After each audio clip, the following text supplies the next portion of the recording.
चल उठ जा रूही बेटा, सुबह हो गई और कितनी देर सोएगी। क्या तुझे मेरे साथ काम पर नहीं चलना? जितना जल्दी सवेरे हम काम पर जाएंगे उतना ही जल्दी वापस घर आ सकेंगे। फिर तुम्हें स्कूल जाने के लिए तैयार भी तो होना है। हाँ दादी, मैं अभी उठती हूँ।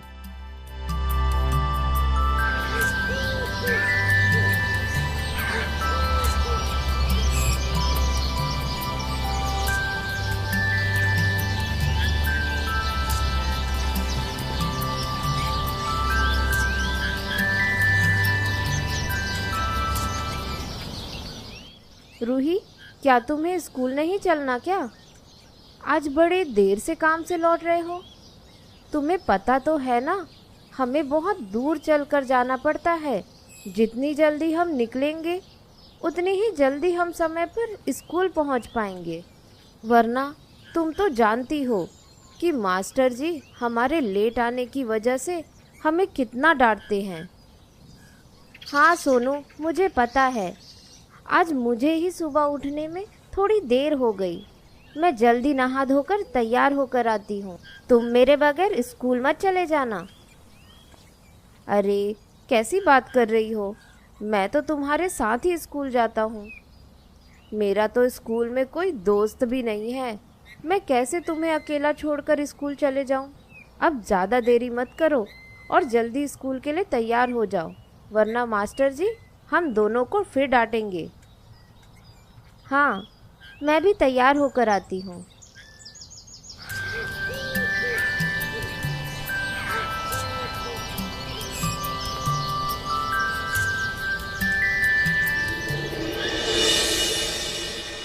आ गए दोनों मनहूस।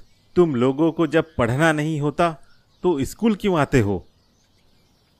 मास्टर जी, हमें पढ़ना है। जब पढ़ना है तो क्या तुम्हें स्कूल का समय नहीं पता? हर दिन दोनों के दोनों स्कूल आने में देरी करते हो। मेरी भी किस्मत इतनी फूटी है जो मैं तुम दोनों जैसे बच्चों को पढ़ाने का काम करता हूँ।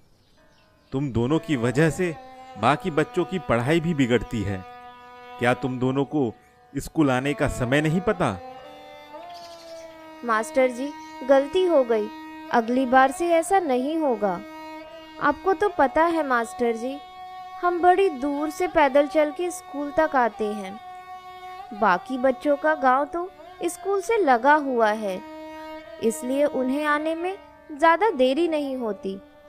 हमें तो कई किलोमीटर दूर से जंगल पार करते हुए पैदल चलते चलते स्कूल आना पड़ता है।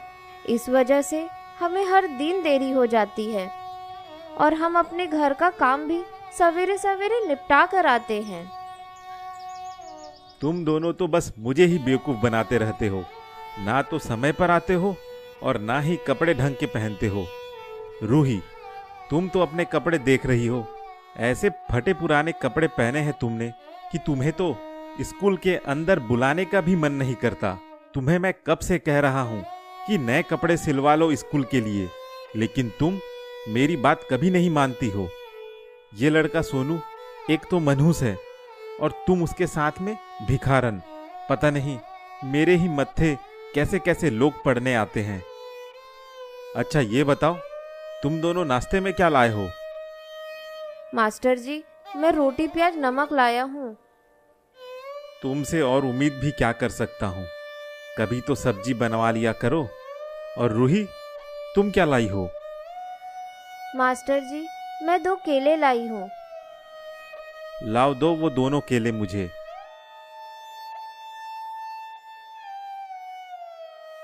आज की सजा तुम्हारी यही है।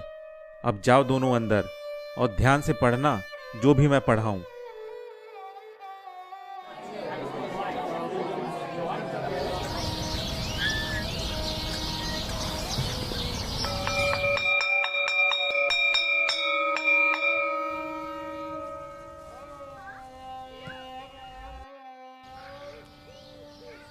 रूही, तुम्हारा नाश्ता तो मास्टर जी ने ले लिया। तुम ऐसा करो, तुम मेरे साथ में मेरा नाश्ता खाओ। हम दोनों मिल बांट कर इसे खाते हैं। तुम्हारा धन्यवाद सोनू। अगली बार से तुम मास्टर जी को मत बताना कि तुम क्या नाश्ता लेकर आई हो, वरना हर बार की तरह वह तुमसे और मुझसे नाश्ता ले ही लेते हैं। मैं तो हर बार रोटी प्याज नमक ही लेकर आता हूँ, तो वह तो मुझसे कभी मेरा नाश्ता लेते ही नहीं। लेकिन कभी तुम अच्छा नाश्ता ले आती हो या कभी फल ले आती हो तो वह तुमसे तुम्हारा नाश्ता ले ही लेते हैं। अगली बार से मत बताना कि तुम क्या लेकर आई हो, बोल देना झूठ कि मैं इस बार नाश्ता नहीं लाई। ऐसे कैसे मैं झूठ बोल दूंगी सोनू? अगर मास्टर जी ने मेरा बस्ता चेक कर लिया और उन्हें खाने का कुछ मिल गया तो वह मुझे और जलील करेंगे क्लास में। अरे मास्टर जी कभी बस्ता नहीं चेक करते, वह सिर्फ पूछते हैं और जो तुम कह दोगे वो मान जाते हैं। ठीक है, अगली बार से मैं ऐसा ही करूँगी। चलो रोटी खाओ, तुम बहुत भूखी होगी क्योंकि घर से तो नाश्ता करके आई नहीं होगी और सवेरे काम भी किया है और घर से स्कूल तक बहुत लंबा पैदल भी चल कर आई हो। हाँ सोनू, चलो रोटी खाते हैं। अच्छा, तो ये दोनों यहाँ पर ये खिचड़ी बना रहे हैं। एक तो मैं इन लोगों को कक्षा के अंदर बैठने देता हूँ और ये दोनों मेरी ही चुगली करते हैं और मुझे बेवकूफ़ बनाने की तरकीब सोच रहे हैं। आने दो कल इन दोनों को जलील करूँगा।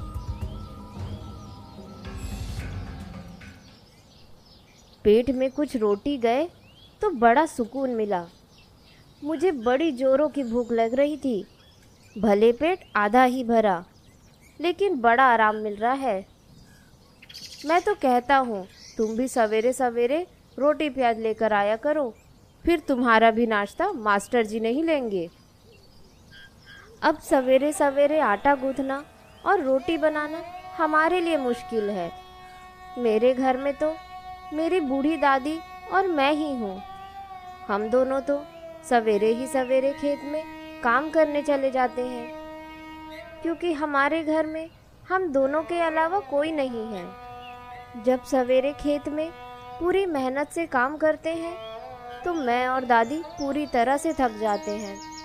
फिर घर आकर दादी तो आराम करती है। कुछ देर आराम करने के बाद फिर खाना बनाती है और मुझे तो ना ही आटा गूंथने आता है और ना ही रोटी बनाने आता है और मुझे तो जल्दी स्कूल जाना होता है। अब इस बीच रोटी बनाने का समय भी नहीं मिलता, इसलिए दादी मुझे बगीचे या खेत से जो भी ताज़े फल होते हैं उन्हें ही मुझे स्कूल में नाश्ते के लिए भेज देती है। तुम्हारा अच्छा है, तुम्हारे घर में तुम और तुम्हारी माँ है।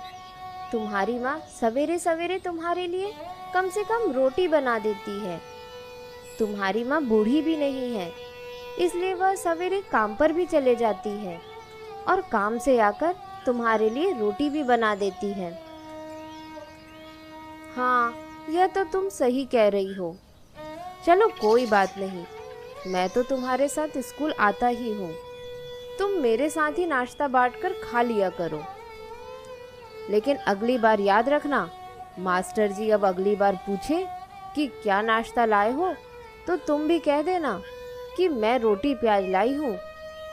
फिर वह तुम्हारे भी फल नहीं लेंगे और तुम्हारा बस्ता भी वह चेक नहीं करेंगे। हाँ ठीक है, ऐसा ही करके देखती हूँ।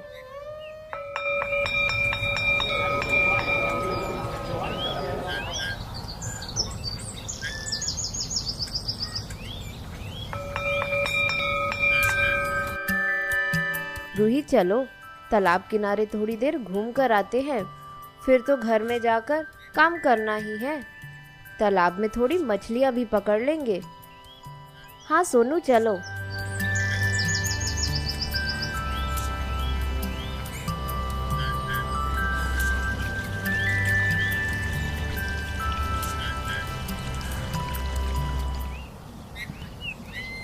हम दोनों का घर अगर गांव में ही होता तो हमें स्कूल आने में बिल्कुल भी देरी नहीं होती। हमारे कक्षा के सारे बच्चे गांव में ही रहते हैं ना, इसलिए तुरंत पहुंच जाते हैं। हम ही दोनों हैं जो इतनी दूर जंगल के इस पार अलग से घर बनाकर रह रहे हैं। काश हम भी गांव में रहते, हमारे साथ भी कई सारे बच्चे हर दिन खेलते, और साथ ही साथ तुम्हारी दादी और मेरी माँ को भी उस गांव में कोई ना कोई काम मिल ही जाता। हाँ सोनू, अगर हम गांव में रहते तो हमारी बहुत बड़ी मदद हो जाती आसपास के लोगों से। लेकिन अब कर भी क्या सकते हैं, तुम्हारे परिवार और मेरे परिवार को गांव के सरपंचों ने गांव से बाहर ही निकाल दिया है। तभी तो हमें इतनी दूर जंगल के इस पार आकर घर बनाकर रहना पड़ रहा है। मुझे तो कभी कभार लगता है हमारे गांव के सरपंच हमसे जलते हैं। वह हमें ऐसी चीज़ों की सज़ा दे रहे हैं जो हमने की ही नहीं है। अब मेरा ही परिवार देख लो, मेरे पिताजी पर झूठी चोरी का इल्ज़ाम लगाकर उन्हें जेल भेज दिया, जबकि मेरे पिताजी ने कोई चोरी नहीं की। जिस चोरी का इल्ज़ाम गांव के बदमाश मेरे पिताजी पर लगाए हैं, जबकि वह चोरी तो उन बदमाशों ने की थी, और झूठा इल्ज़ाम मेरे पिताजी पर लगा दिया।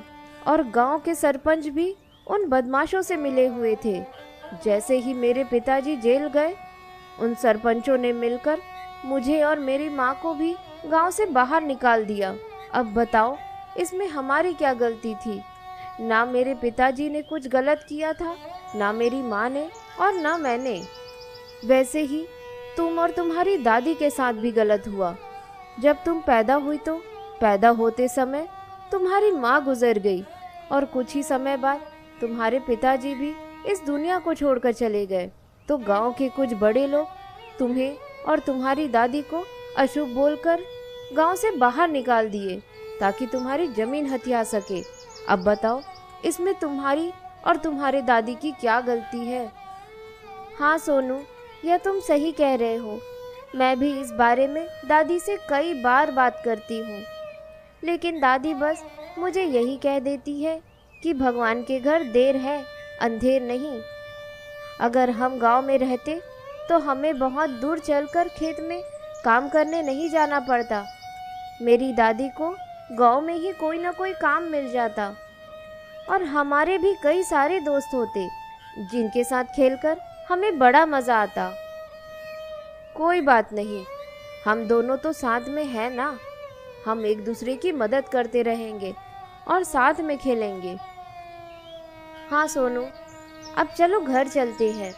मेरी दादी मेरा इंतज़ार कर रही होगी। हाँ चलो।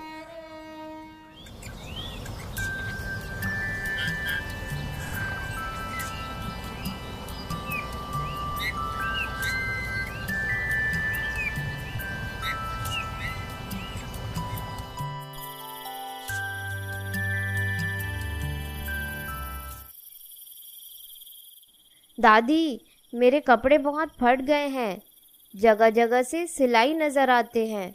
आज मेरे मास्टर जी मुझे मेरे कपड़ों के लिए डांट रहे थे। क्या आप मेरे लिए नए कपड़े खरीद देंगी?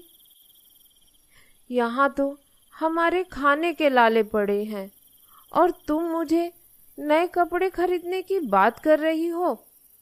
तुम्हें पता भी है कि तुम्हारे साइज के नए कपड़े कितने के मिलेंगे? लगभग 600 से 700 रुपये लग जाएंगे नए कपड़ों में। इतने रुपए मेरे पास नहीं है।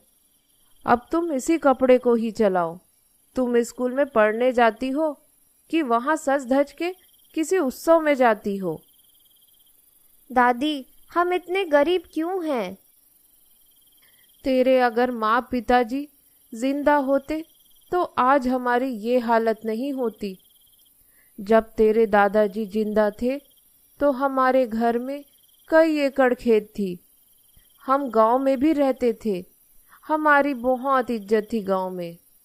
लेकिन तेरे दादाजी के गुजर जाने के बाद तू पैदा हुई, और तेरे पैदा होते ही तेरे माँ पिताजी भी गुजर गए। हमारे घर में कोई मर्द नहीं बचा इतने सारे जमीन जायदाद को संभालने के लिए। तो गांव के ही कुछ बड़े जमींदार जिनकी नज़र हमारे ज़मीनों पर थी, उन्होंने हमें ही अशुभ बोलकर गांव से बाहर निकाल दिया और हमारी जमीन हथिया ली। वरना हम गरीब नहीं थे, ऊपर से मैं भी बूढ़ी औरत, थोड़ा काम करती हूँ और थक ज़्यादा जाती हूँ। वरना मैं भी अगर थोड़ी जवान होती तो थोड़ी ज़्यादा मेहनत करके तेरे ज़रूरत की चीज़ें तुझे ला कर दे देती। अभी तो मुझसे सिर्फ इतनी ही मेहनत होती है जिससे घर चल पाए। ठीक है दादी, आप चिंता मत करिए। मैं अपने कपड़ों को अच्छे से साफ करके पहनूंगी। फिर देखना मेरे मास्टर जी मुझे मेरे कपड़ों के लिए ताना नहीं कसेंगे।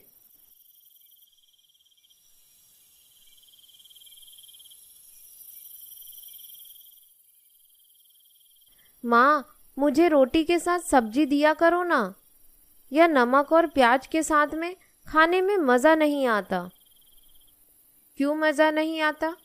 स्वाद खाने में नहीं है, खाने का स्वाद भूख से होता है। अगर तुम्हें बहुत भूख लगी है तो तुम्हें मैं कुछ भी दूं, तुम्हें स्वाद आएगा। फिर भी माँ, आप सब्जी बनाया करो ना। रोटी के साथ सब्जी खाने में बड़ा मज़ा आता है। बेटा, हम जीने के लिए खाते हैं, ना कि खाने के लिए जीते हैं। तुम तो देख ही रहे हो हमारी परिस्थिति। बड़े मुश्किलों से तो मैं हमारे छोटे से ज़मीन से थोड़ी बहुत फल सब्जियां और अनाज उगा पाती हूँ। जैसे तैसे तो करके हमारा गुजारा चल रहा है। अगर मुझे गांव में कुछ काम मिल जाता तो मैं कुछ अच्छा तुम्हारे लिए खाने को बना देती, लेकिन गांव वाले तो हमें गांव से बाहर ही निकाल दिए हैं, इसलिए मुझे गांव में कोई भी काम नहीं देता। अब जब मेरे पास कोई काम ही नहीं है तो रुपए कहाँ से होंगे? और जब रुपए नहीं है तो फिर मैं तुम्हारे लिए अच्छी सब्जियां कैसे बनाऊं? तुम्हें तो पता ही है, सब्जी बनाने में मसाले, तेल ये सब लगते हैं। इन सब के लिए मैं रुपए कहाँ से लाऊं? अरे माँ, तुम तो परेशान हो गई। मैं तो ऐसे ही कह रहा था। मुझे वैसे भी रोटी प्याज नमक खाने में अच्छे लगते हैं। माँ तुम चिंता मत करो, मैं हूँ ना। मैं भी अब हफ्ते में एक दिन शहर जाता ही हूँ, ताकि वहाँ जाकर मैं कुछ काम करके कुछ रुपए कमाकर आपको ला कर दे सकूँ। जब मैं बड़ा हो जाऊँगा तो मैं पूरे हफ्ते काम करूँगा शहर जाकर। फिर तुम्हें किसी काम को करने की कोई ज़रूरत नहीं होगी। हमारे घर की ज़रूरत की चीज़ मैं पूरी कर दूँगा। हाँ बेटा, इसी उम्मीद से ही तो मैं तुझे पढ़ा रही हूँ, ताकि तू पढ़ लिख कर अच्छी नौकरी कर सके।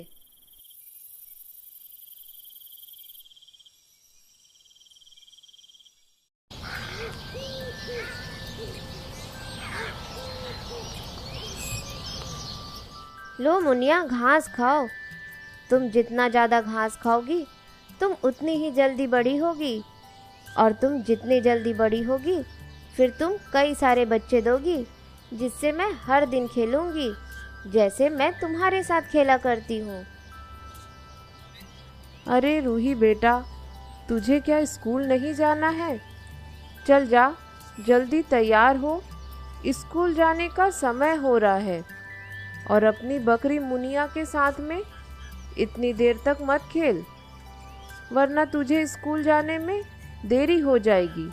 अगर देरी हो गई तो तेरे मास्टर जी तुझे फिर डांटेंगे। हाँ दादी, मैं जाती हूँ।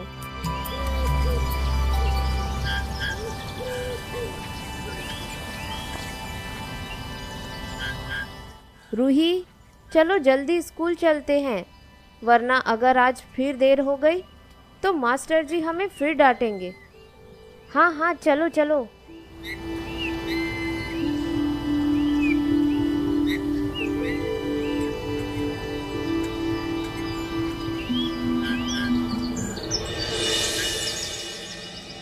लो आ गए इस स्कूल के मनहूस और गरीब बच्चे। इस स्कूल में घुसने से पहले मुझसे डांट खाए बिना तो ये दोनों कक्षा में प्रवेश ही नहीं करते। कब से मैं इनको समझाता आ रहा हूँ, जल्दी आया करो स्कूल, लेकिन मजाल है इन मनहूसों की कि कुछ भी इन्हें समझ में आए। आज भी आने में देरी कर दी।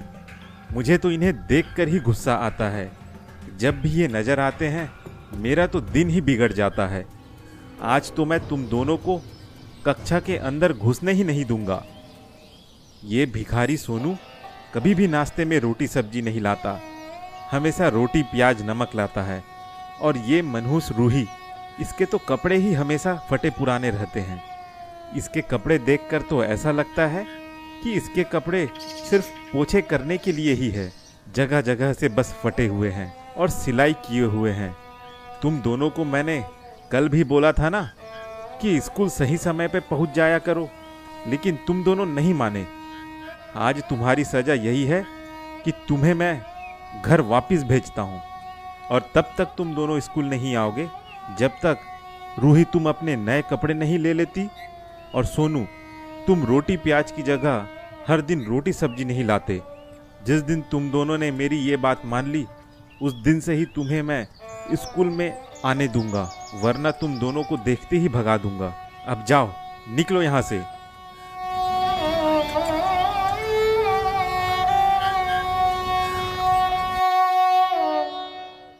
आज तो मास्टर जी ने हद ही पार कर दी। हाँ सोनू, मास्टर जी ने इससे पहले इतना जलील कभी नहीं किया। भले हमें डांटते थे, लेकिन इतना बुरा भला कभी नहीं कहते थे। आज तो उन्होंने मेरे कपड़ों को लेकर भी खूब बुरा भला कहा, जबकि आज मैंने कपड़े अच्छे से धोकर पहने हैं। हाँ रूही, मास्टर जी ने तो आज बहुत डांटा। अब तो हमें स्कूल से भी निकाल दिया। अब तो कह रहे हैं कि स्कूल हमें तभी ही आने देंगे जब मैं रोटी सब्जी लेकर आऊंगा हर दिन, और तुम नए कपड़े पहन कर आओगी। मुझे तो समझ नहीं आ रहा है कि मैं अपनी दादी से कैसे कहूँ नए कपड़ों के लिए, क्योंकि कल ही मैंने दादी से बात की थी, तो दादी ने तो कहा था कि हमारे पास बिल्कुल भी रुपए नहीं हैं। अगर मैं उन्हें बता दूं कि मुझे मेरे कपड़ों की वजह से मेरे मास्टर जी ने स्कूल से बाहर निकाल दिया है, तो वह तो परेशान हो जाएगी। वह कभी नहीं चाहेगी कि मेरी पढ़ाई रुके। मैंने भी कल अपनी माँ से रोटी सब्जी को लेकर बात की थी। मेरे यहाँ भी यही परेशानी है रुपयों की। लेकिन आज मास्टर जी इतना गुस्सा क्यों कर रहे थे हम दोनों पर? लेट तो हम हर रोज होते थे, ऐसा तो कुछ नया नहीं था। और लेट होने की सज़ा भी वो हमें थोड़ी बहुत दे देते थे, लेकिन इतनी बड़ी सज़ा कि वह हमें स्कूल से ही बाहर निकाल दे, यह तो पहली बार इन्होंने ऐसा किया। अब क्या पता मास्टर जी के मन में क्या चल रहा है। अब उन्होंने हमें जो बोला है वह करना ही पड़ेगा, वरना मास्टर जी हमें स्कूल में घुसने भी नहीं देंगे। मेरे पास तो एक समाधान है। मैं तो हफ्ते में एक दिन शहर जाता ही हूँ काम की तलाश में, और मुझे वहाँ कोई ना कोई काम मिल ही जाता है, जिससे मुझे थोड़े बहुत रुपए की कमाई हो जाती है। उन रुपयों से मैं अपनी माँ को कह सकता हूँ कि वो मेरे लिए हर दिन सब्जी बना दिया करे। मैं कल ही शहर जाऊँगा काम की तलाश में और कुछ रुपए कमा कर लाऊंगा। क्या तुम मुझे भी अपने साथ शहर लेकर जा सकते हो? मैं भी वहाँ तुम्हारे साथ कुछ ना कुछ काम कर लूँगी और थोड़े बहुत रुपए कमा लूँगी, ताकि मैं भी अपने नए कपड़ों के लिए रुपए जमा कर सकूं। पागल हो क्या? तुम्हें कौन काम देगा? एक तो तुम उम्र में छोटी हो और लड़की हो, तुम्हें कोई काम नहीं देगा। उम्र में छोटा तो मैं भी हूँ, लेकिन मुझे कोई ना कोई काम मिल ही जाता है, क्योंकि मैं लड़का हूँ। तुम मत जाओ मेरे साथ, तुम्हें कोई काम पर नहीं रखेगा। तो अब मैं क्या करूँ? मेरी दादी के पास में तो बिल्कुल भी रुपए नहीं हैं। अब तो रूही कैसे भी करके तुम्हें नए कपड़ों का इंतज़ाम करना ही होगा। एक बार जाकर अपनी दादी से बात कर लो, क्या पता उनके पास कुछ समाधान हो। हाँ, ऐसा ही करती हूँ।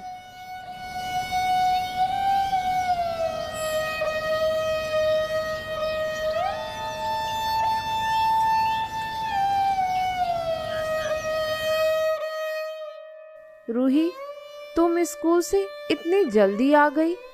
क्या स्कूल में आज जल्दी छुट्टी हो गई?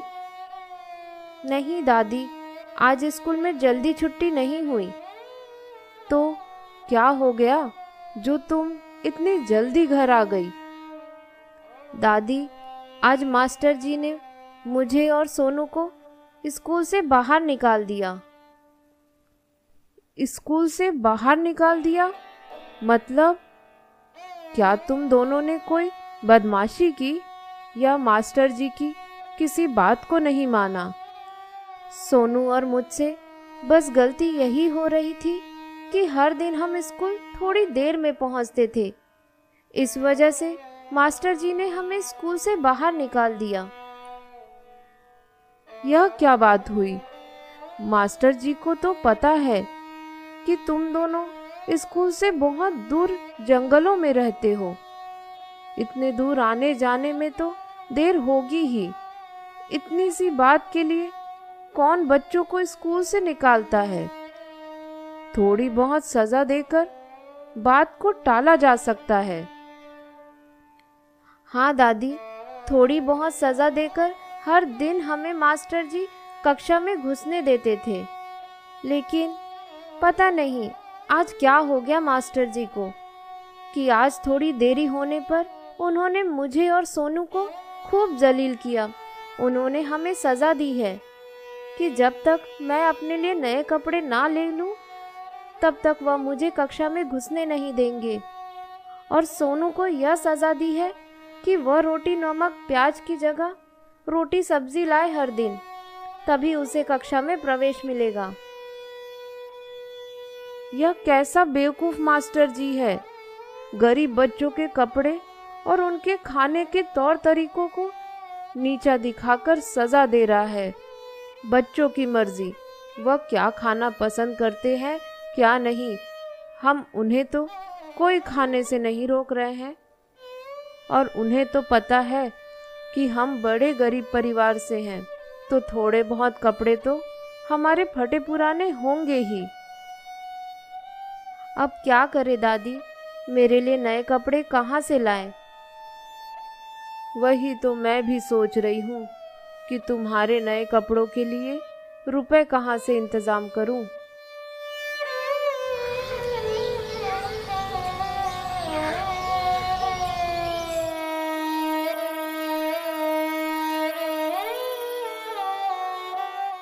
कुछ तरकीब है जो मेरे दिमाग में चल रही है, जिन्हें अपनाकर मैं अपनी पोती रूही का भविष्य संवार सकती हूँ।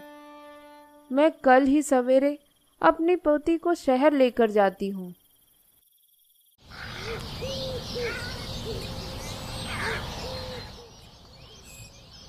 सोनू, क्या सोचा है तुमने स्कूल के बारे में? वही बताया ना मैंने कल कि मैं आज शहर जाकर कोई ना कोई काम खोज लूँगा, जिसे कुछ रुपए कमाकर मैं घर में लाकर दे सकूँगा, जिससे मैं अपनी रोटी सब्जी का इंतज़ाम कर सकूँगा। मैं अभी कुछ ही देर में शहर के लिए निकलूँगा। और तुम क्या करोगी रूही अपने नए कपड़ों के लिए?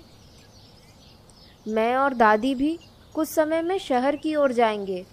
अब पता नहीं दादी के पास में रुपए हैं कि नहीं, लेकिन उन्होंने ही आज मुझे सवेरे उठाकर कहा कि आज हम शहर जाएंगे। शायद मेरी दादी के पास कुछ तरकीब हो मेरे नए कपड़ों के लिए। चलो अच्छा है, तुम भी जाओ शहर और नए कपड़ों का इंतज़ाम करो। मैं भी चलता हूँ रूही।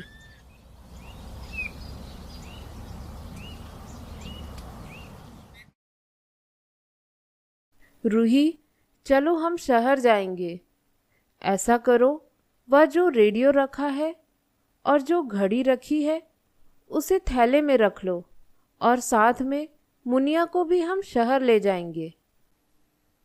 दादी, मुनिया को हम शहर क्यों ले जाएंगे? मैं तुम्हें जितना कह रही हूँ तुम उतना करो। जी दादी।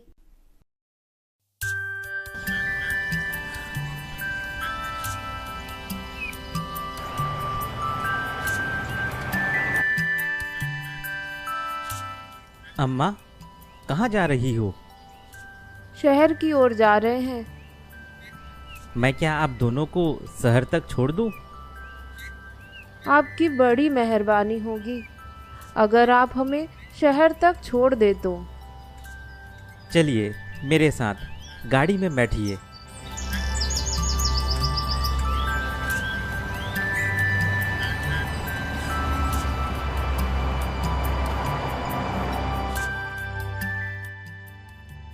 ठीक है अम्मा, मैं चलता हूँ। तुम्हारा बहुत बहुत धन्यवाद बेटा।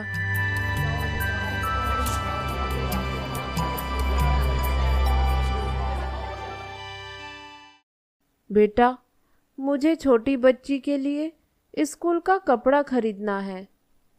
क्या तुम्हारे पास स्कूल के कपड़े मिलेंगे?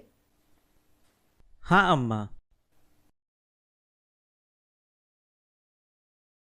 यह कपड़े मेरी पोती को फिट तो होंगे ना? हाँ अम्मा, ये कपड़े बहुत अच्छे से फिट होंगे आपकी पोती को। बेटा, इस कपड़े की कितनी कीमत होगी? 600 रुपया होगी अम्मा। क्या कुछ कम नहीं हो सकता? अच्छा ठीक है, मैं आपके लिए इस कपड़े की कीमत 500 रुपये कर देता हूँ। बेटा, क्या तुम रुपए के बदले कुछ और लोगे? तो आपके पास 500 रुपये भी नहीं हैं? नहीं बेटा, मेरे पास तो रुपए नहीं हैं, लेकिन मेरे पास एक पुरानी अच्छी रेडियो है जो अभी भी चलती है। क्या तुम उसे इस कपड़े के बदले रखोगे? कहाँ कहाँ से आ जाते हैं आप लोग। जब रुपए थे ही नहीं तो क्या जरूरत थी इतने मोल भाव करने की। मैं क्या आपको कबाड़ी वाला नजर आता हूँ जो कबाड़ी के बदले आपको मैं नए कपड़े दूंगा? जाइए कहीं और जाकर देखिए। बड़ा आ जाते हैं टाइम पास करने के लिए। चलो निकलो यहाँ से। बेटा, मेरे पास एक पुरानी घड़ी भी है। क्या उसके बदले तुम यह कपड़े दोगे मुझे? मैंने कहा ना, इस कपड़े के लिए रुपए लगेंगे तो रुपए ही चाहिए मुझे। मैं आपके पुराने चीजों को रखकर नए कपड़े नहीं दूंगा। अगर आपके पास में रुपए नहीं है तो आपको पूरे शहर में कोई कपड़े नहीं देगा। या तो आप जाइए पहले अपने रेडियो और घड़ी को बेचिए और उससे जो रुपए आए फिर उन रुपयों से जाकर कोई भी कपड़े खरीदें। अब मेरे पास जो आखिरी रास्ता बचा है उसे ही अपनाती हूँ। रूही, चलो मेरे साथ, मैं तुम्हें अपनी एक सहेली के पास ले जाती हूँ।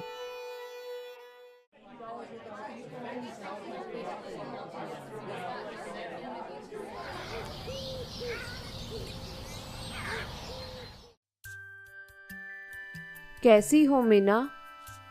वृंदा, तुम बहुत दिनों बाद शहर आई। बस मीना, शहर कुछ काम से आई थी तो सोचा तुमसे मिलती चलूं। चलो, अच्छा किया। और तुमने अपने साथ अपनी प्यारी पोती रूही को भी लाई हो? हाँ मीना, उसी के काम से ही शहर आई थी। चलो, अच्छा किया। चलो आओ बैठकर बात करते हैं।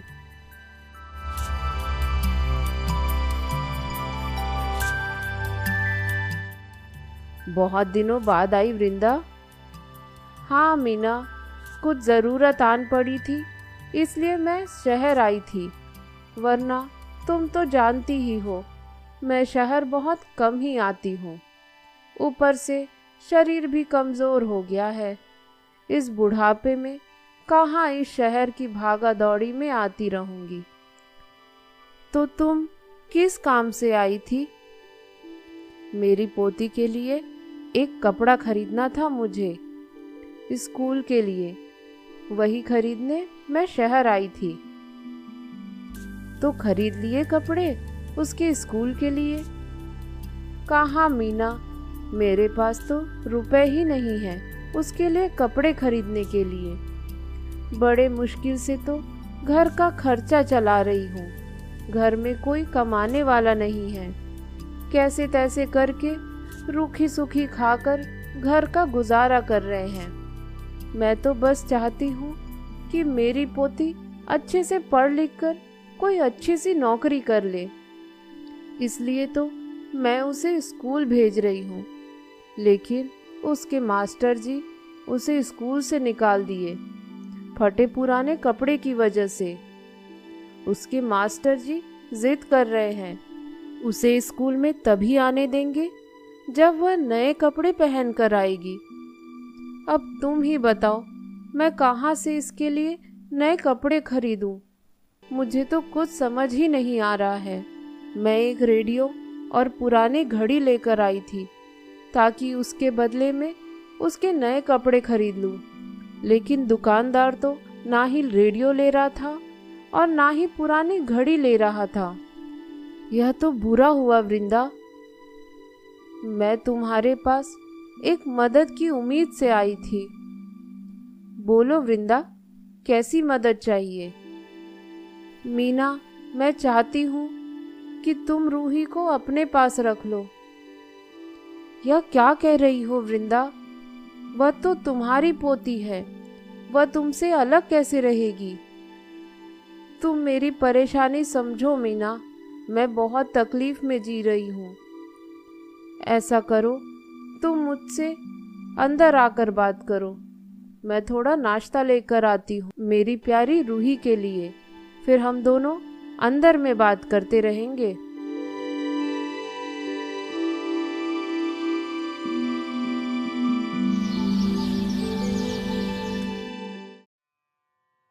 दादी, मैं आपसे दूर नहीं रहूंगी, मैं आपके साथ ही रहूंगी। मैं जितना कह रही हूँ तुम उतना ही करो। आपने मुझे शहर लाने से पहले क्यों नहीं बताया कि आप मुझे यहाँ छोड़ने आई हैं? मैं तुम्हें हर चीज नहीं बताते रहूंगी। दादी, मैं नहीं रहना चाहती आपसे दूर, मुझे आप अपने साथ ही रखिए। तुम मेरी परेशानी नहीं समझ रही हो रूही। मैं कैसी तकलीफ में जी रही हूँ ये मैं जानती हूँ।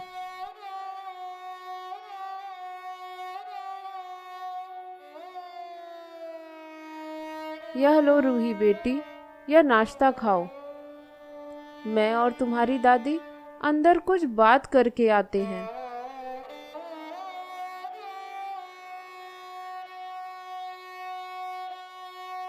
वृंदा, यह तुम कैसी बात कर रही हो? तुम्हारे जीने का तो सिर्फ एक ही सहारा है और वो है तुम्हारी पोती रूही। तुम क्यों उसे अपने से दूर कर रही हो? तुम्हारे बगैर रूही का मन नहीं लगेगा किसी काम में, और उसी प्रकार से तुम्हारा भी दिल नहीं लगेगा किसी काम में। ऐसा मत करो। अगर तुम्हें कुछ रुपए उधार चाहिए तो मैं तुम्हें दे देती हूँ।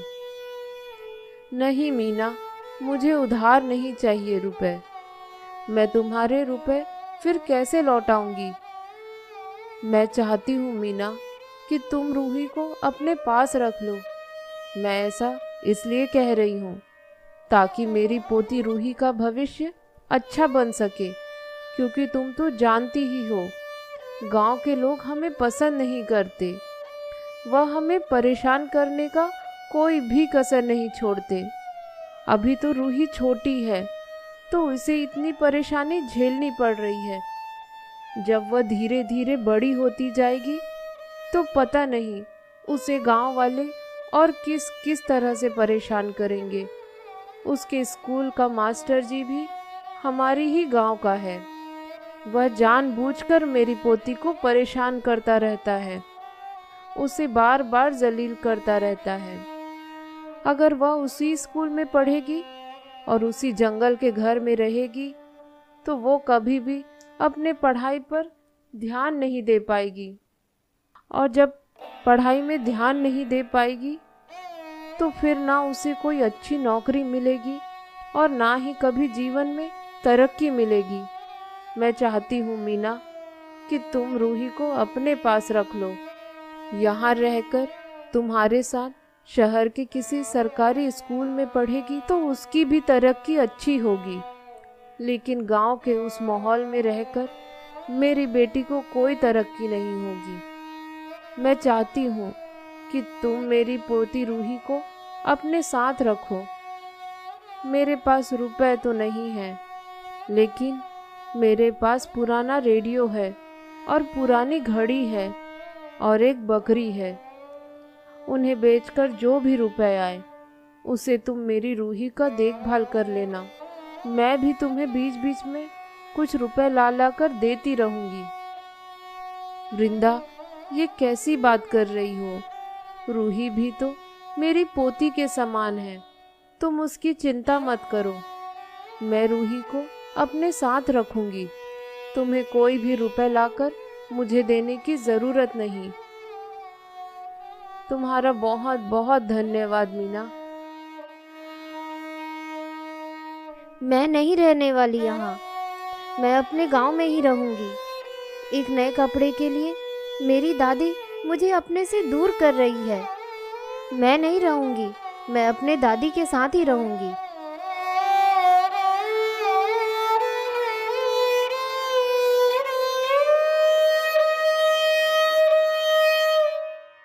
अरे, रूही कहाँ चली गई? यहीं पर तो बैठी थी, पता नहीं कहाँ चली गई। लगता है रूही हम दोनों की बातें छुप कर सुन रही थी, इसलिए गुस्से में कहीं बाहर चली गई। मैं जाती हूँ रूही को खोजने के लिए।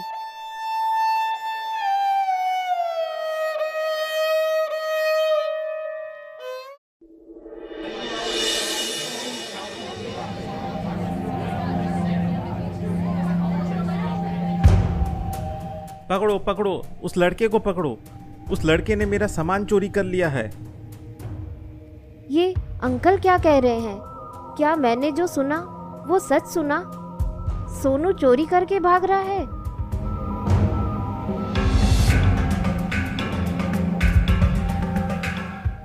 सोनू! अरे रूही, तुम यहाँ कैसे? मैंने बताया था ना कि आज मैं अपनी दादी के साथ शहर आऊंगी नए कपड़े लेने के लिए। लेकिन तुम बताओ, तुम क्यों भाग रहे हो उस आदमी से बचकर? मैं कहाँ भाग रहा था, मैं तो बस जल्दी जल्दी चल रहा था। अब ज्यादा झूठ मत बोलो। मुझे तुम्हारी करतूत समझ में आ गई है। तुम शहर यहाँ काम करने नहीं आते, तुम यहाँ चोरी करने आते हो। और यह जो थैला तुम्हारे हाथ में है, ये चोरी का थैला है ना? हाँ, आखिर तुम्हें सच पता चल ही गया। हाँ, यह जो हाथ में थैला है, इसमें चोरी का सामान है। तुम यह सब क्यों कर रहे हो? अब चोरी ना करूं तो क्या करूं? मेरे जैसे छोटे बच्चे को एक दिन के लिए कौन काम पर रखेगा? और जब कोई काम नहीं मिलेगा तो रुपए कहाँ से मिलेंगे? और जब रुपए नहीं मिलेंगे तो फिर मेरी रोटी सब्जी का इंतजाम कैसे होगा? इसलिए मैं यह सब कर रहा हूँ। फिर भी सोनू, चोरी करना गलत बात है। अब तुम मेरी छोड़ो, मेरी तो आदत पड़ गई है। तुम बताओ, तुम शहर कपड़े खरीदने आई थी ना? नए कपड़े मिले? नहीं, नए कपड़े मैंने नहीं खरीदे। और तुम अकेली यहाँ घूम क्यों रही हो? दादी कहाँ है? मैं दादी को अकेले छोड़कर भाग गई। क्यों?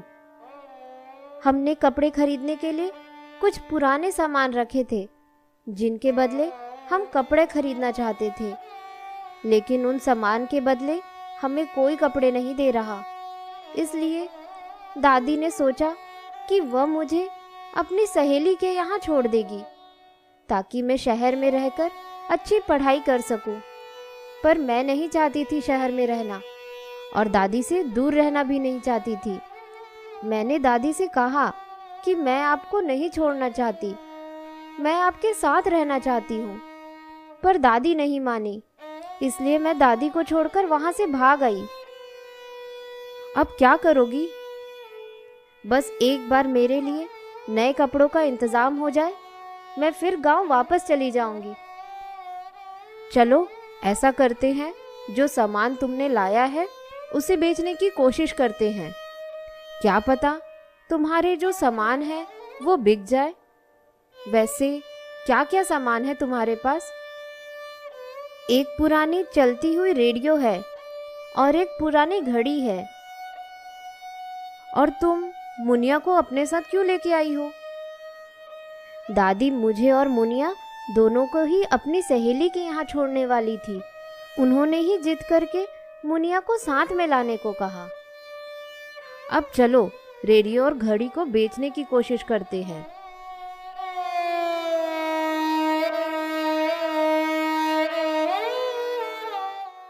आपने एक छोटी लड़की को देखा है?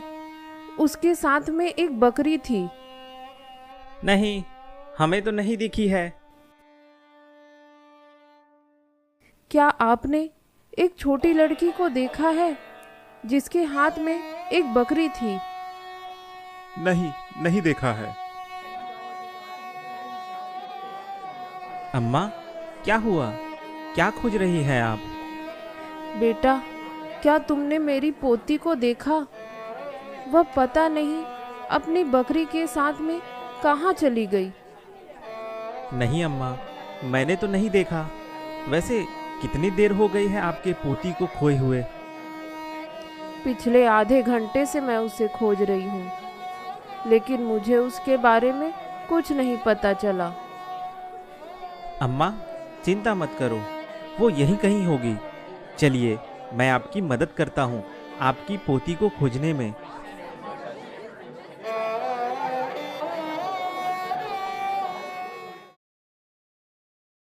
हम यहाँ एक पुराना सामान बेचने आए हैं। क्या बेचने आए हो? हमारे पास एक पुराना रेडियो है जो अभी भी चलता है। क्या आप उसे खरीदेंगे? मैं पुरानी चीजें नहीं खरीदता। तुम्हें कुछ खरीदना है तो बताओ। रेडियो अच्छे हालत में है। आप एक बार रेडियो देख तो लीजिए, फिर आप बताइएगा कि आपको रेडियो खरीदना है कि नहीं खरीदना। लाओ, दिखाओ।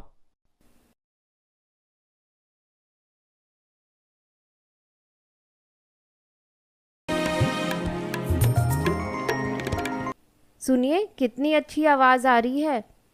अगर आप इसे खरीद लेंगे तो आप हर दिन रेडियो में नए नए गाने सुन सकेंगे। गाने और समाचार सुनने के लिए मेरे पास बहुत कुछ है। मुझे नहीं चाहिए ये रेडियो।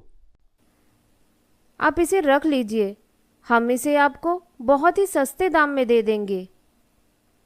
चलो, मैं तुम्हें इस रेडियो के 100 रुपए दूंगा।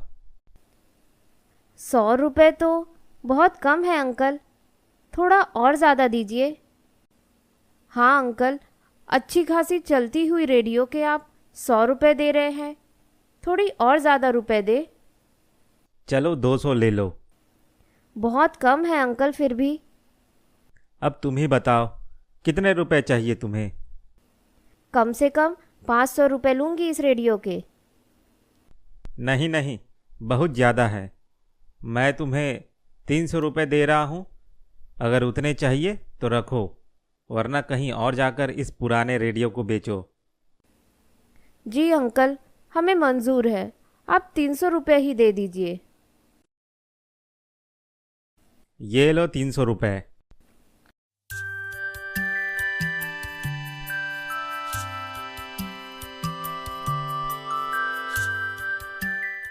सोनू, तुमने मेरी बहुत मदद की मेरी रेडियो बेचने में। चलो, मैं तुम्हें समोसे खिलाती हूँ। हाँ चलो, ऐसे भी मुझे बड़ी जोरों की भूख लग रही थी। क्या चाहिए तुम दोनों को? हमें एक एक प्लेट समोसा चाहिए था। रुपए रखे हो तुम दोनों कि ऐसे ही मुंह उठाकर आ गए समोसे खाने?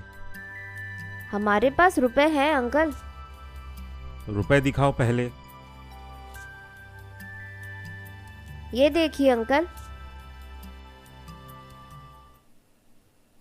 ये रुपए तुम्हें कहाँ से मिले? ये हमारे रुपए हैं। तुम लोग निकलो यहाँ से, तुम्हें कोई समोसे नहीं मिलेंगे। तुम्हें पता है ये रुपए नकली हैं। क्या सच में ये रुपए नकली हैं? हाँ, ये नकली रुपए हैं। अब ज्यादा अनजान बनने का नाटक मत करो। तुम दोनों निकलो यहाँ से, वरना मैं तुम्हें पुलिस के हवाले कर दूंगा, नकली नोट मार्केट में चलाने के जुर्म में।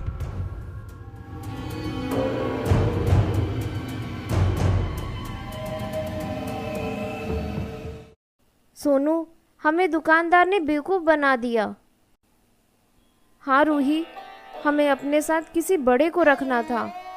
अगर हमारे साथ कोई बड़ा आदमी होता तो वो नकली नोट और असली नोट को पहचान लेता। उस दुकानदार ने हमारे बच्चे होने का गलत फ़ायदा उठा दिया। अब क्या करूं, मुझे समझ नहीं आ रहा है। रेडियो भी गया, रुपए भी नकली निकल गए। वापस जाएंगे तो वो हमें रेडियो भी नहीं देगा। उस दुकान में वापस जाने का कोई मतलब नहीं। अब जो हो गया सो हो गया। ऐसा करते हैं, घड़ी को बेचने की कोशिश करते हैं। क्या पता घड़ी अच्छे दाम में बिक जाए। हाँ चलो।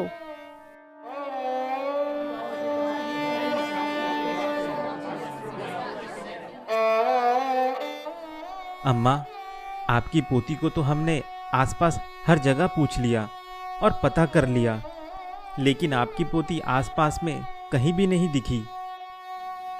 मैं क्या करूं? मुझे कुछ समझ नहीं आ रहा। बेटा, मेरी पोती को खोजने में मेरी मदद कर दो। आप चिंता मत करो अम्मा, आपकी पोती जब तक नहीं मिलेगी मैं आपको अकेले छोड़कर कहीं नहीं जाऊंगा। ऐसा करते हैं अम्मा, पुलिस स्टेशन चलते हैं, वहीं जाकर ही हमारी कुछ मदद हो सकेगी।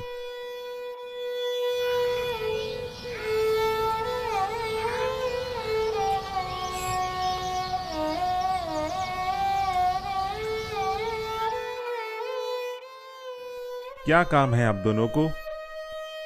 जी, मेरे साथ ये जो अम्मा आई है, इनकी पोती खो गई है। ये कब हुआ? जी, लगभग 2 घंटे से उनकी पोती नहीं मिल रही है। आप इनकी पोती खोजने में हमारी मदद कर दीजिए। आप दोनों ऐसा करिए, आप हमारे हवलदार के पास में जाकर अपनी पोती का हुलिया बता दे। हम उसे जल्द से जल्द खोजने की कोशिश करते हैं।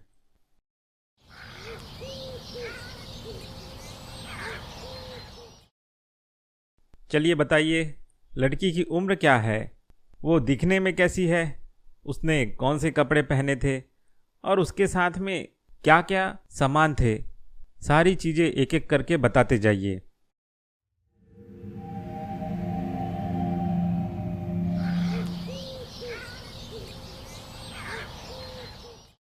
हम आपकी पोती को जल्द से जल्द खोजने की कोशिश करते हैं। हवलदार साहब, कितना टाइम लग जाएगा मेरी बेटी को मिलने में? ये सब हम कैसे बता सकते हैं। या तो आधे घंटे में मिल जाएगी, या तो पूरा दिन लग जाएगा, या तो महीने भी लग सकते हैं, या फिर साल भी लग सकते हैं।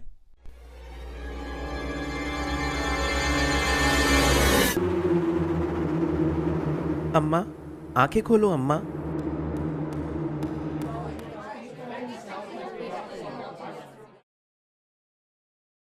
अंकल, क्या आप घड़ी खरीदना चाहेंगे?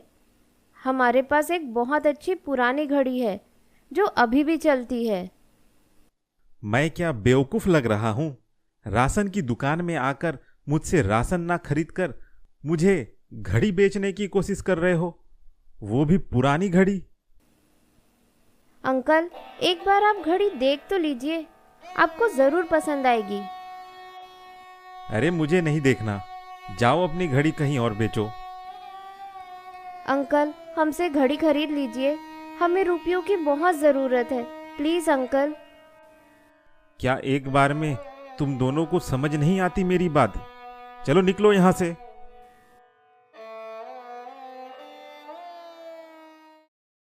सेठ जी, मैंने आपके दुकान के लिए सारे राशन सामान गाड़ी में ला दिए हैं, उसे उतरवाने के लिए कुछ लोगों को भेज दीजिए। अरे भाई, आज तो हमारे यहाँ काम करने वाले आदमी आए ही नहीं हैं। सामान तुम ही थोड़े थोड़े कर कर गाड़ी से उतार कर इस दुकान में रख दो, मैं तुम्हें उसके भी रुपए दे दूंगा। मैं वो सामान उतारने का काम नहीं करूँगा। मेरा काम था उन सारे सामानों को आपके दुकान तक पहुँचाने का।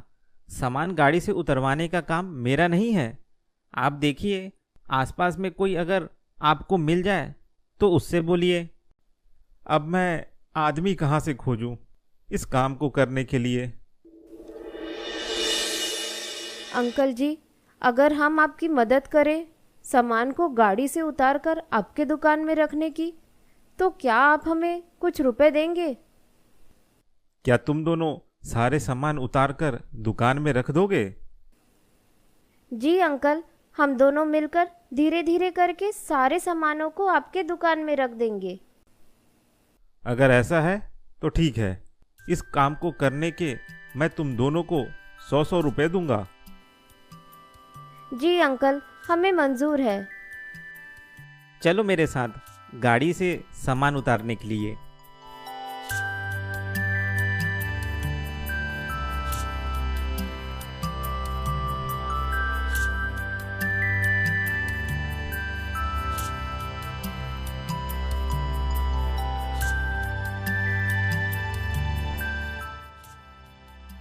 तुम दोनों ने बड़ा अच्छा काम किया और सारे सामान को अच्छे से मेरे दुकान में भी जमा कर रख दिया।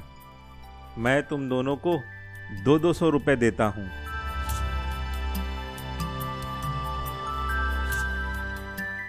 धन्यवाद अंकल। देखा रूही, हम दोनों ने थोड़े से काम करके 200 कमा लिए। इससे तुम्हारे कपड़े तो नहीं आएंगे, लेकिन कुछ तो मदद हो ही जाएगी तुम्हारी। हाँ सोनू, हमने थोड़े से ही काम करके 200 रुपये कमा लिए। ऐसे ही और कहीं काम मिल जाए तो कुछ रुपए और जुड़ जाएंगे। और साथ ही साथ मेरे पास रखी हुई घड़ी भी अगर कहीं बिक जाए तो उससे भी कुछ रुपए आ जाएंगे। फिर सारे रुपए को मिलाकर मैं अपने स्कूल के लिए एक नया कपड़ा खरीद लूँगी। फिर मैं गांव में ही दादी के साथ में ही रहूँगी और वहीं से रहकर ही स्कूल की पढ़ाई करूँगी। हाँ रूही, तुम सही कह रही हो। अगर हमें यहाँ इसी तरह से 1-2 काम और मिल जाए तो हमारे ज़रूरत के लायक रुपए हम कमा लेंगे। चलो ऐसा करते हैं, हम कुछ दुकानों में जाकर अपने घड़ी को बेचने की कोशिश करते हैं और साथ ही साथ काम खोजने की भी कोशिश करते हैं। हाँ सोनू, मैं मंदिर में प्रार्थना करना चाहती हूँ। यहाँ कहीं आसपास में मंदिर है? हाँ, यही पास में है ना। चलो मैं तुम्हें ले चलता हूँ। सोनू, मैं मुनिया को तुम्हारे पास छोड़कर जा रही हूँ और साथ ही साथ इस थैले को भी तुम रखो। मैं अभी मंदिर से पूजा करके आती हूँ। हाँ ठीक है।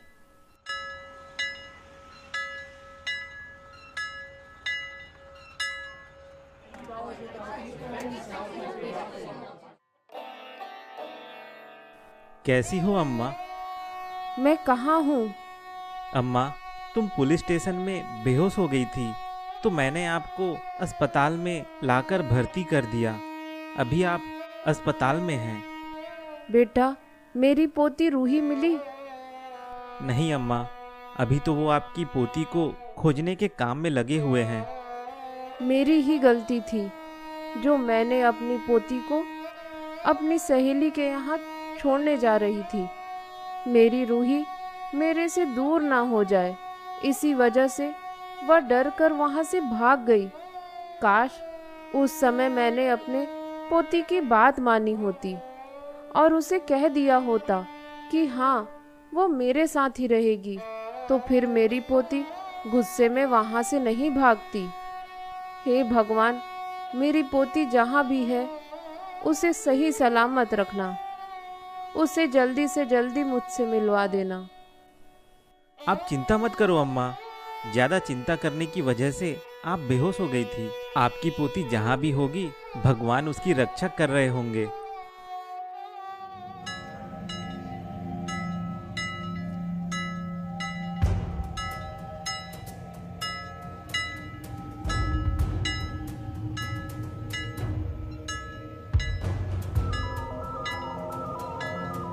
अरे मुनिया कहाँ गई?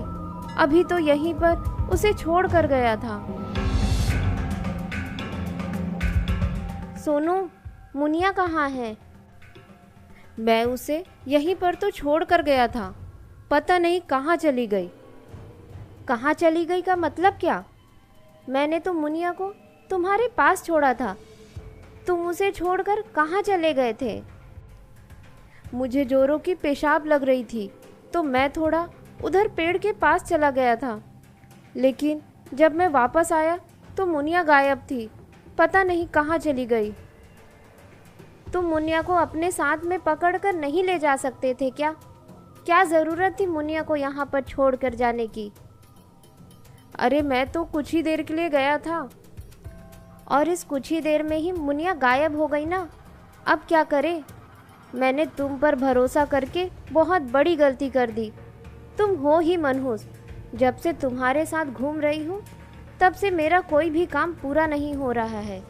सारे काम बिगड़ते जा रहे हैं। मास्टर जी सही कहते हैं, तुम मनहूस हो, मनहूस। तो तुम मेरे बारे में ऐसा सोचती हो? अच्छा हो गया मुझे तुम्हारी सोच के बारे में पता चल गया।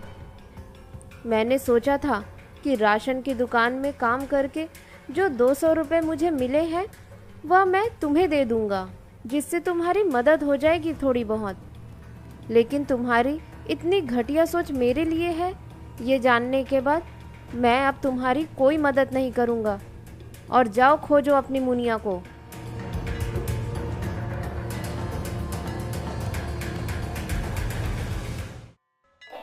मैं ऐसा करती हूँ कि आसपास मुनिया को खोजती हूँ। क्या पता मुझे मुनिया मिल जाए।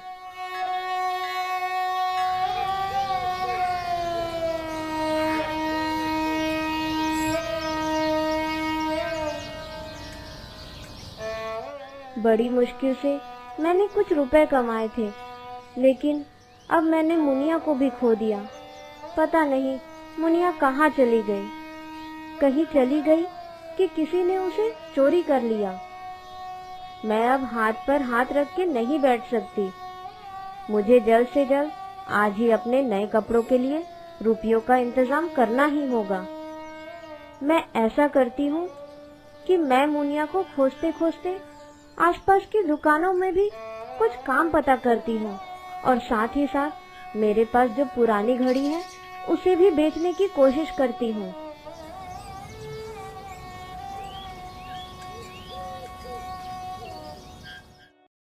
सर, क्या रूही का पता चला? आप लोगों ने जिस तरह का हुलिया बताया है उसके आधार पर हम आसपास में खोजबीन कर रहे हैं। जैसे ही पता चलेगा हम आपको बता देंगे। सर, थोड़ा जल्दी करिएगा। उसकी दादी बीमार है, उसे अपनी पोती की चिंता खाए जा रही है। कहीं अपनी पोती की चिंता में अम्मा को कुछ हो ना जाए। आप चिंता मत करिए, हम अपनी पूरी कोशिश कर रहे हैं रूही को खोजने की।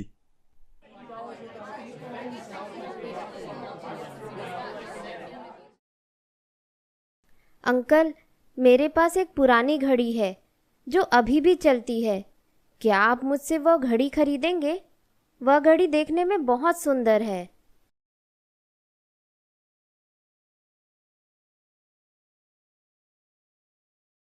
ये घड़ी तो बेकार है, इसके तुम्हें थोड़ी ना कुछ मिलेंगे।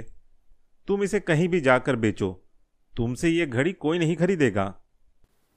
एक बार ठीक से देख लीजिए अंकल, क्या पता आपको यह घड़ी पसंद आ जाए। मैंने कह दिया ना, ये घड़ी बेकार है, ये नहीं बिकने वाली। जाओ तुम यहाँ से। ठीक है अंकल, वह घड़ी दे दीजिए मुझे, मैं कहीं और जाकर पता करती हूँ। कौन सी घड़ी?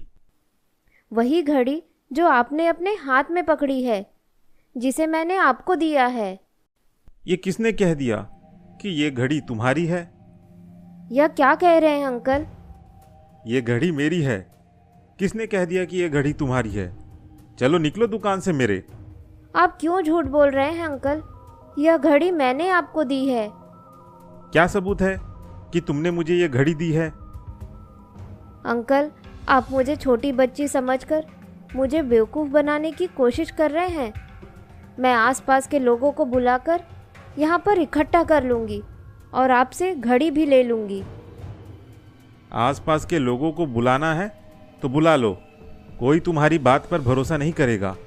एक तो तुम छोटी सी बच्ची, ऊपर से फटे पुराने कपड़े पहनी हो। कौन तुम्हारी बात मानेगा कि ये घड़ी तुम्हारी है? सब तुम्हें ही चोर समझेंगे। इसलिए तुम्हारी भलाई के लिए कह रहा हूँ, चुपचाप से दुकान से निकल जाओ। अंकल ऐसा मत करिए, मेरे पास यही बस एक आखिरी कीमती चीज़ है जिसे बेचकर मैं कुछ रुपए हासिल करना चाहती हूँ, और उन रुपयों से मैं अपने स्कूल के लिए कपड़े खरीदना चाहती हूँ।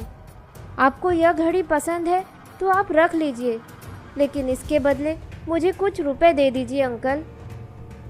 मैंने कहा ना, मेरे दुकान से निकल जा, वरना मैं ही शोर मचाकर आसपास के लोगों को बुलाकर इकट्ठा कर दूंगा और कहूंगा कि तुम मेरी दुकान में आकर चोरी कर रही थी।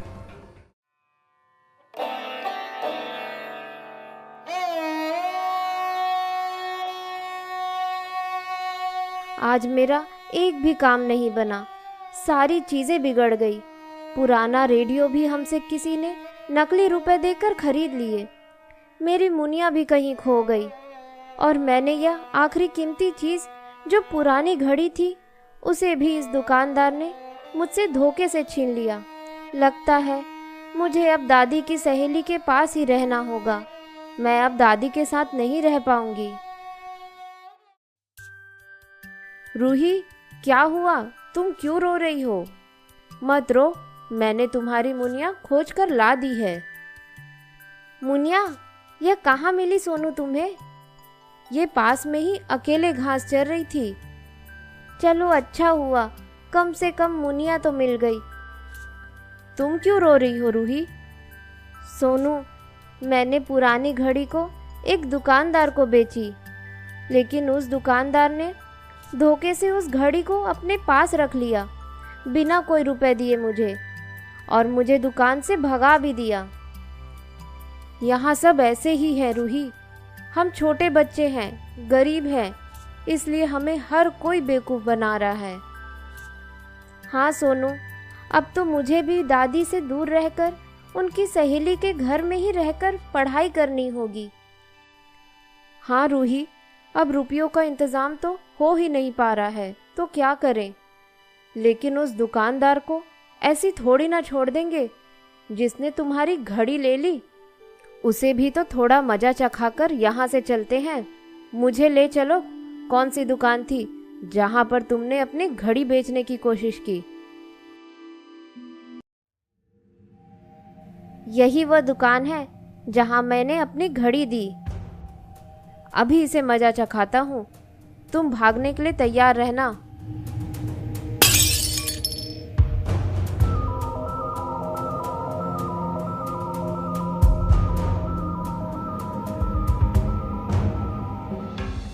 ये तो वही लड़की है जो कुछ देर पहले मेरी दुकान पर घड़ी बेचने आई थी। पकड़ो उन दोनों बच्चों को, मेरे दुकान की कांच तोड़कर भाग रहे हैं।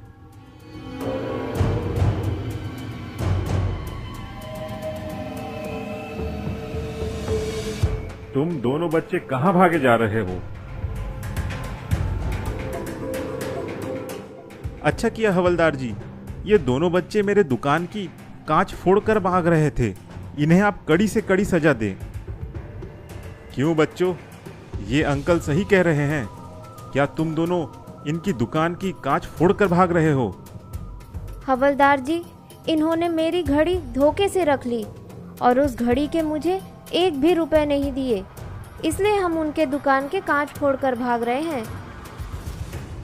ये झूठ कह रही है हवलदार जी, मैंने इसकी कोई घड़ी नहीं रखी है। मतलब एक चीज तो साफ है कि तुम दोनों इस दुकानदार की दुकान की कांच फोड़कर भाग रहे हो। चलो, तुम दोनों को मैं अभी पुलिस स्टेशन लेकर चलता हूँ।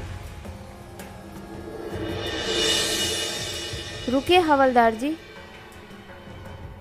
हवलदार जी, उन बच्चों को छोड़ दीजिए, उनकी कोई गलती नहीं है। मैं इनके दुकान के कांच का मुआवजा दे देती हूँ, उन बच्चों को छोड़ दीजिए।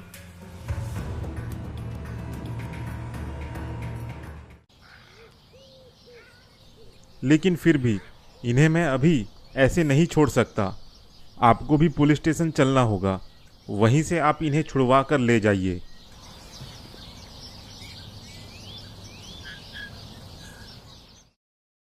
सर, दो बच्चे एक दुकान की कांच फोड़कर भाग रहे थे। उन्हें मैंने पकड़ लिया है। बाकी दुकानदार के कांच फोड़ने का मुआवजा तो एक महिला ने दे दिया है। आप बताइए मैं क्या करूं उन दोनों बच्चों के साथ? उन्हें छोड़ दूं कि उन पर कुछ जुर्माना लगा दूं? कितनी उम्र के हैं बच्चे? सर, लगभग 10 से 12 साल के हैं दोनों बच्चे। एक लड़की है और एक लड़का है। एक लड़की भी है? लड़की का हुलिया क्या है? सर, वो फटे पुराने कपड़े पहनी है और उसके साथ में एक बकरी भी है। बकरी भी है? लगता है ये वही लड़की है जिसे उसकी दादी खोज रही है। लगता है मुझे ये वही गुमशुदा लड़की है जिसकी तलाश उसकी दादी कर रही है।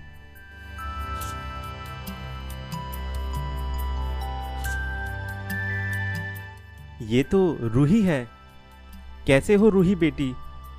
तुमने मुझे पहचाना? मैं वही ड्राइवर अंकल। मैंने तुम्हें और तुम्हारी दादी को गांव से शहर की ओर छोड़ा था। हाँ अंकल, मैं पहचान गई। तुम्हारी दादी तुम्हें खोज रही है। तुम कहाँ चली गई थी? दादी कहाँ है? तुम्हारी दादी बीमार है। तुम्हारी चिंता करने के चक्कर में वो बेहोश हो गई थी, इसलिए वो अभी अस्पताल में ही है। चलो मेरे साथ, मैं तुम्हें तुम्हारी दादी से मिलाता हूँ। आपका बहुत बहुत धन्यवाद सर, आपने रूही को खोज निकाला। मैंने कहाँ खोजा? ये तो कहीं किसी दुकान की कांच फोड़ते हुए भाग रही थी, तो इन्हें हवलदार ने पकड़कर पुलिस स्टेशन ला लिया, तो इत्तेफाक से ये हमें मिल गई। तो सर, मैं इसे ले जा सकता हूँ ना? हाँ, ले जा सकते हो। चलो रूही बेटा, तुम्हारी दादी इंतजार कर रही होगी तुम्हारा। रूही बेटा, तुम अंकल के साथ जाओ। मैं सोनू को लेकर उसके घर पहुंचती हूँ। हाँ रूही, तुम ड्राइवर अंकल के साथ में जल्दी जाओ अपनी दादी के पास।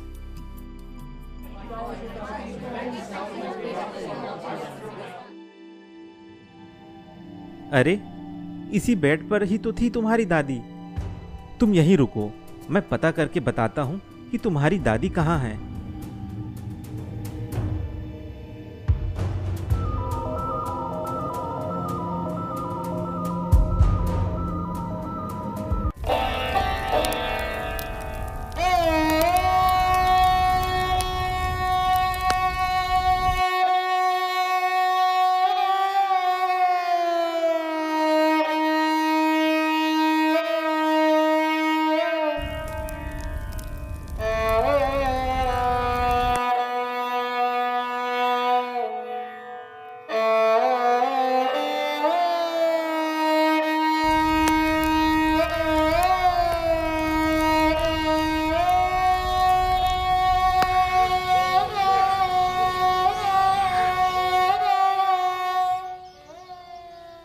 आप इस स्कूल के मास्टर हैं ना?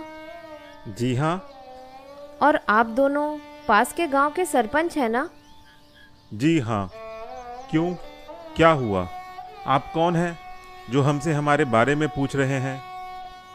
शायद आप लोग मुझे नहीं जानते, लेकिन मैं एक पत्रकार हूँ और साथ ही साथ एक समाज सेविका भी हूँ। मैं आप लोगों की जानकारी के लिए मैं बता दूँ कि आपने जो हरकत इन दो बच्चे और उनके परिवार के साथ में कर रहे हैं, वो कानूनी तौर पर एक जुर्म है। आप दोनों सरपंचों को किसने कह दिया कि आप किसी भी परिवार को गांव से बाहर निकाल सकते हैं? आप क्या कोई जज हैं या कोई वकील जिन्होंने इस तरह का बेकार फैसला लेकर दो परिवार को उजाड़ने की कोशिश की? आपने कानून हाथ में लिया है, इसकी सज़ा आपको मिलेगी। साथ ही साथ यह मास्टर जी जो बच्चे को परेशान करने का काम करता है, मुझे सोनू ने बताया कि कैसे आप सोनू को और रूही को हर दिन जलील करते हैं, उनका नाश्ता खाते हैं, उन्हें मनहूस और अशुभ कहकर पुकारते हैं और उनके गरीबी का मजाक उड़ाते हैं। आपके इसी हरकत की वजह से रूही और सोनू कितना परेशान थे। वे दोनों शहर में जाकर चोरी करने का काम कर रहे थे ताकि आपके नाश्ते के लिए रोटी सब्जी का इंतज़ाम कर सके। और रूही अपने लिए नए कपड़े का इंतजाम कर सके। इस चक्कर में इन दोनों ने अपने जान को भी जोखिम में डाल दिया था। ये सारी बातें मुझे सोनू ने बताई। इन दोनों बच्चों की गवाही के आधार पर आप सभी को कड़ी से कड़ी सजा होगी। इंस्पेक्टर साहब, इन तीनों को ले जाइए। इन्हें तो हम कोर्ट में घसीटेंगे और कड़ी से कड़ी सजा देने की मांग करेंगे। चलो मेरे साथ, तुम लोगों की मास्टर और सरपंचगिरी पुलिस स्टेशन में निकालता हूँ। बच्चों को परेशान करते हो ना। आप तीनों को अब गांव से कोई बाहर नहीं निकाल सकता। आप तीनों जाकर अब गांव में खुलकर रह सकती हैं। किसी का कोई हक नहीं बनता कि कोई किसी से उसका रोटी कपड़ा मकान छीने। अगर आगे से आप तीनों के साथ कोई भी कुछ ऐसी हरकत करता है तो आप मेरे पास आ जाना। मैं उन्हें कड़ी से कड़ी सजा दूंगी। और साथ ही साथ रूही और सोनू, तुम दोनों के पढ़ाई का सारा खर्चा मेरी सामाजिक संस्था करेगी। तुम दोनों को फिक्र करने की अब कोई ज़रूरत नहीं। तो आराम से पढ़ाई करो। तुम्हारी पढ़ाई का सारा खर्चा हम उठाएंगे।